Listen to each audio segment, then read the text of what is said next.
iyi si dutuye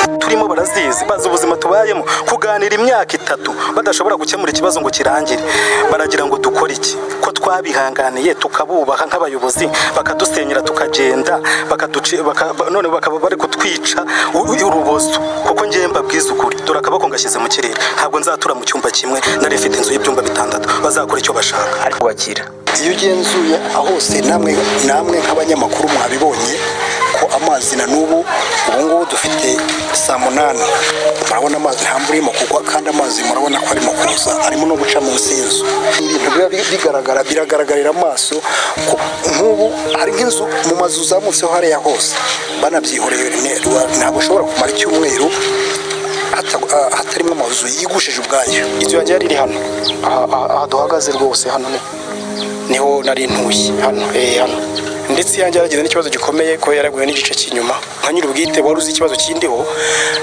ari ukuvuga ngo ndamutse ngiye kuvuga ngo simbyumva neza byaba ari ubushita ntazi ibibazo nari mfite icya mbere cyo hano uburyo bw'isuku bwari buri ku rwego ruciriritse ushingiye ko nta n'uburyo twacukuraga ubwiherero burebure ugereranyije naho tugiye gutura hariya bagiye kudutuza mu Busanza hari inzu zubatswe mu buryo bugezweho icyo ni kimwe narahageze bigaragara ko niba umuntu azaba yifite ariye nkuko n'ubundi twabisinye muri kontra rwose ndakubwiza ukuri yuko umuntu azaba atuye neza uzajya uryamusinzire kuko ahangaha bitewe n'amazi yarahari hari imvura nagwaga abantu bakarara bahangayitse bavuga bati inzira tugwira jewe cyo nifuza wenda badufasha nuko gahunda yacu y'amazu yacu baduteguriye batwubakiye bayihutisha noneho ya gahunda mu kwezi kwa 6 baduhaye koko bakazadufasha ko twese twabashe kuba tuva ahangaha tukajya gutura ahandi tukazahita tujya mu mazu yacu noneho aho bagiye kudutuza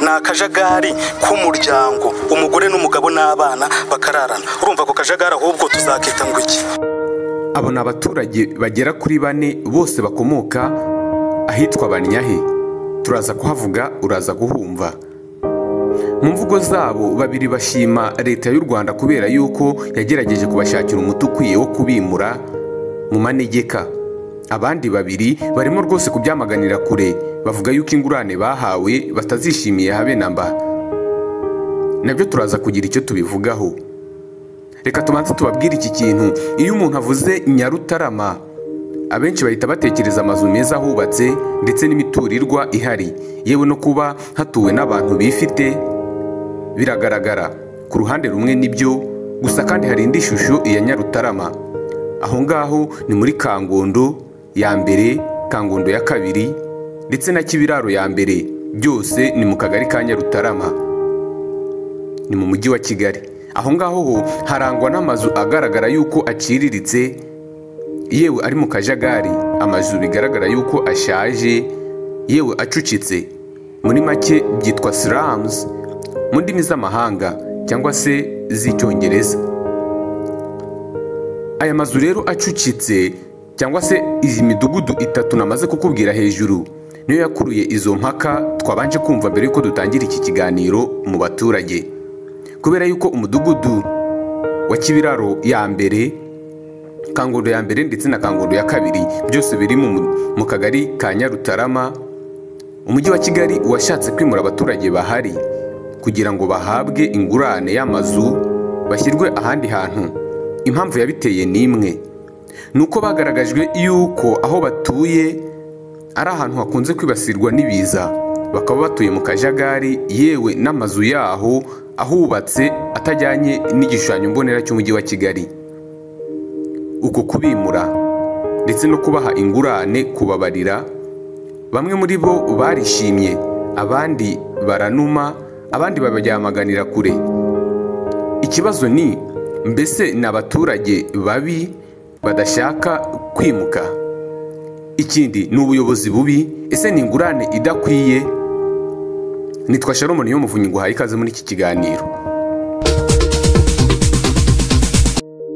ni ikibazo cyatangiye mu mwaka w'2017 wenda wowe warabyumvishe warabikurikiranye cyane ntabwo ngiye mu mizi y'ikibazo ngo ngihere kure kubera yuko hari aho kimaze kugera ubu ngubu anariho dushaka kugera ngo tuvuge mbese ikibazo ni abaturage cyangwa se ni ingurane idashinga cyangwa se ni ubuyobozi bubi cyangwa se ni imyumvire ya bamwe mu baturage badashaka kwiyumvisha ibijyanye n'iterambere ryabo? Nicyo kibazo twebwe ubwacu turimo kwibaza, dushaka kugira ngo dusesengure njye namwe dufatanyije. Nk'uko nabikubwiye rero, iki kibazo cyatangiye mu mwaka w'ibihumbi 2017. Muri iki gihe hari hadutse ibiza byasenye abaturage ba Banyahe.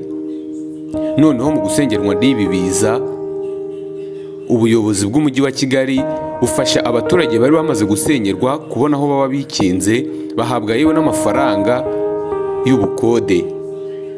Amafaranga 30,000 yahawe buri muryango wari wasenyewe, amafaranga bagihabwa na bugingo n'ubu mu kwezi kwa 11 mu mpera mu mwaka w'ibihumbi 2020 igihe nakoraga iki kiganiro.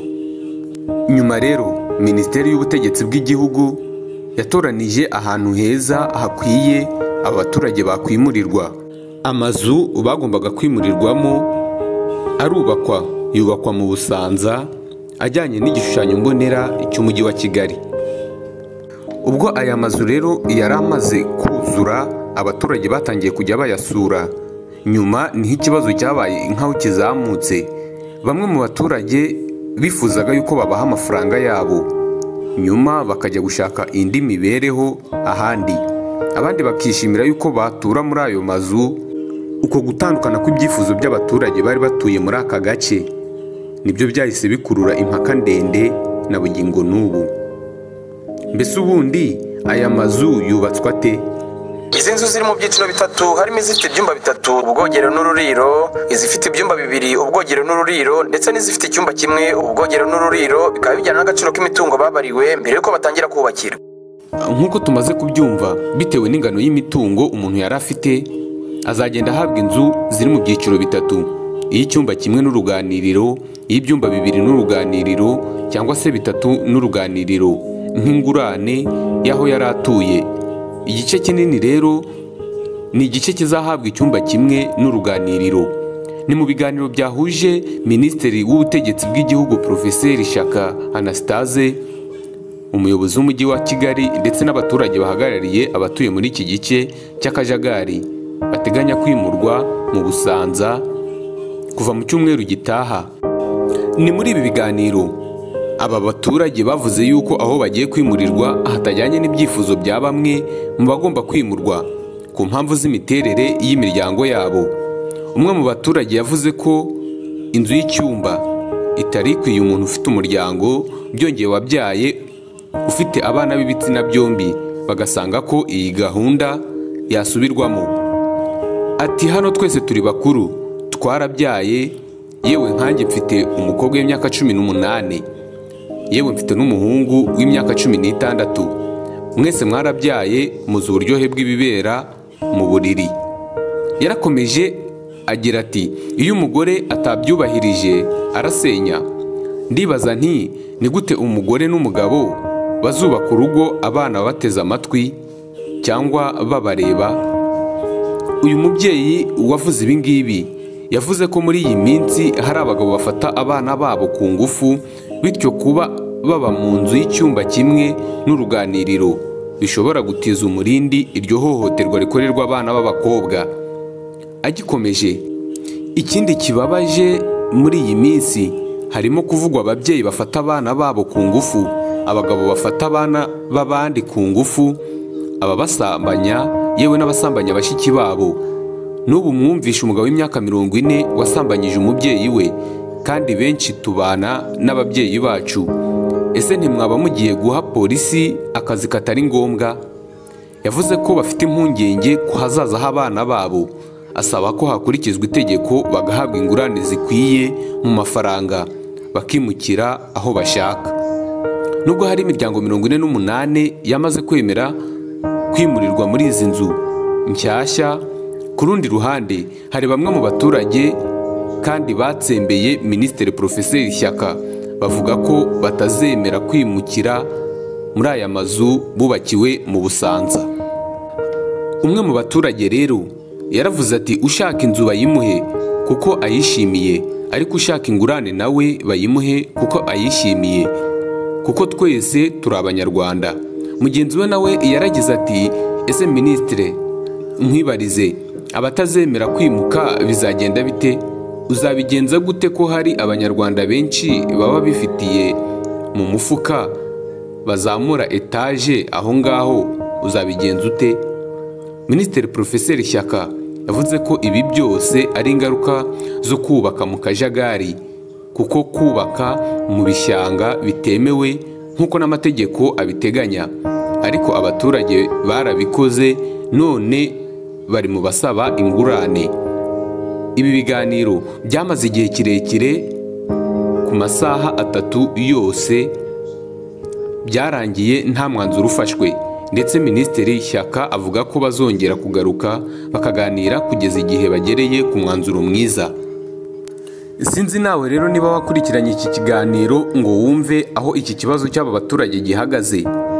Sinzi rero uko wowe ubyumva, duha igitekerezo muri commentaire, udusangize igitekerezo cyawe. Ngushimiye yuko twabanye muri iki kiganiro. Nitwa Shalom Niyomuvunyi, naho ubutaha.